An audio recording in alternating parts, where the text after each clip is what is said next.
गार्डनचे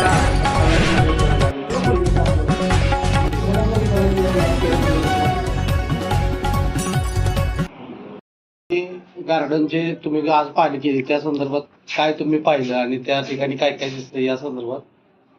आज आम्ही घनकचरा प्रकल्प करायला या ठिकाणी भेट दिली आमचे सर्वच नगरसेवक होते आणि त्या ठिकाणी गेल्यानंतर घनकचऱ्याची जी स्वप्न कराड शहरात बघितली होती, जे काही सुंदर बागेमध्ये जे काही तो प्रकल्प न्यायचा असं कराडकरांनी जी मानसिकता ठेवली होती आणि त्या दृष्टीने कराडकरांनी खरं तर सहकार्य करून आतापर्यंत स्वच्छ सर्वेक्षण मध्ये बक्षीस मिळवलं असेल आणि ओला सुका वेगळा करून देण्यामध्ये जे काही कार्य केलं असेल त्याच्यामुळे पुढे गेलो.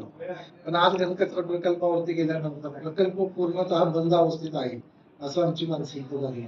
त्याच ठिकाणी कचरा डेपो जो आम्ही पूर्वी मायनिंग करून असेल किंवा नंतरच्या प्रक्रिया केंद्र चालू ठेवू तो पूर्णतः नष्ट होता, पण तो नष्ट करण्याचं काम व्यवस्थित चालू होतं. काही काळात तो व्हायला पाहिजे होता, असं न होता प्रशासन काळामध्ये किंवा अलीकडच्या काळामध्ये सुद्धा नुसतं प्रशासनाला तर जबाबदार नाही, अलीकडच्या सत्ताधाऱ्यांनी सुद्धा त्यामध्ये लक्ष घालायला पाहिजे. ते न करता तिथं कचऱ्याचे फार मोठे डेपो तयार झाले आणि ह्या निमित्तानं आम्ही आज मुख्याधिकाऱ्यांची गाडी घेतली. जे काही कचरा डेपोवरती प्रशासन काळामध्ये रस्ते झाले असं दाखवण्यात आलेले त्याचे ठराव आम्ही सीओला दिलेले आणि ते रस्त्यांची खऱ्या अर्थानं काय रस्ते झाले नाही झाले याच्या संदर्भात त्यांच्याकडे माहिती घेतोय. त्याचप्रमाणे त्या ठिकाणी एक वृक्ष लावणे, लाल माती टाकणे आणि सुशोभीकरण करणे अशा प्रकारचं 1,81,466 रुपयाचं जे काही काम प्रशासनानं केलंय असं समजतंय. तर ते आम्हाला तिथे गेल्यानंतर कुठेही दिसलं नाही. सोबत असलेल्या अधिकाऱ्यांना प्रश्न विचारले असतात, त्यांनाही त्या बाबतीत सांगता आलं नाही आणि त्यामुळं आज आम्ही मुख्याधिकाऱ्यांना तिन्ही बाबतीचं निवेदन दिलेलं आहे.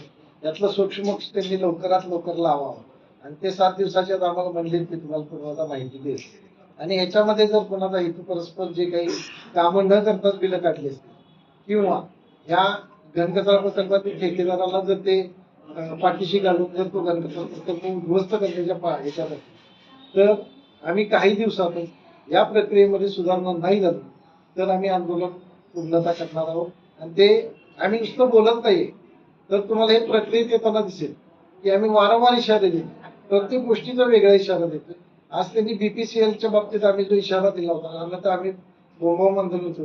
त्यांनी मिटिंग लावली पण मिटिंग लावण्याचं त्यांचं टायमिंग आणि घेण्याचं टायमिंग हे फार वेगळं आहे. तरी सुद्धा आम्ही सहकार्य म्हणून त्या मिटिंगला हजर राहत नाही, कारण हा गावाचा विषय तिथे विरोध करायचा नाही.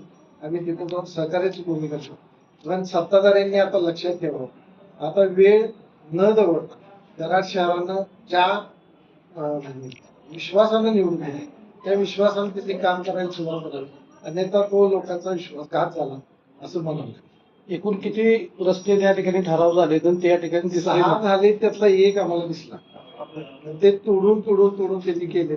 त्याची निविदा प्रक्रिया ही ऑफलाईन झाली का ऑनलाईन झाली, त्याच्यामध्ये काय हेतू आहे याची पूर्ण माहिती आम्ही खरं तरी आम्ही सकाळी तोडली काही अधिकाऱ्यांना विचारलं पण आम्हाला त्याची माहिती मिळाली म्हणून शेवटी आम्ही पत्र व्यवहार केला. तुमची पुढची पावली काय मला आता योग्य न्याय नाही मिळाला तुमची पुढची आम्ही कलेक्टरकडे जात मागू. या बाबतीत आम्ही आमदार साहेबांशी बोललेलं आहे. कलेक्टर साहेबांची एक मिटिंग घ्या आणि त्या ठिकाणी सीओलाही बोलवा असं आम्ही आमदार साहेबांपासून विनंती केली. थँक्यू.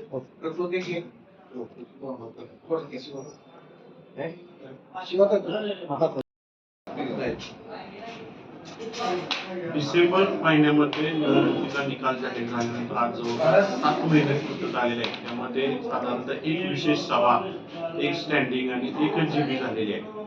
येणाऱ्या काळामध्ये 8 दिवसाच्या आत जीबी व्हावी असं आम्ही सकाळी सीओ साहेबांनाही सांगितलेलं आहे. त्यामुळे 8 दिवसाच्या आत जीबी जर झाली नाही तर आम्हाला वेगळा काहीतरी पवित्रा घ्यावा लागेल, कदाचित आंदोलनाचाही पवित्रा घ्यावा लागेल.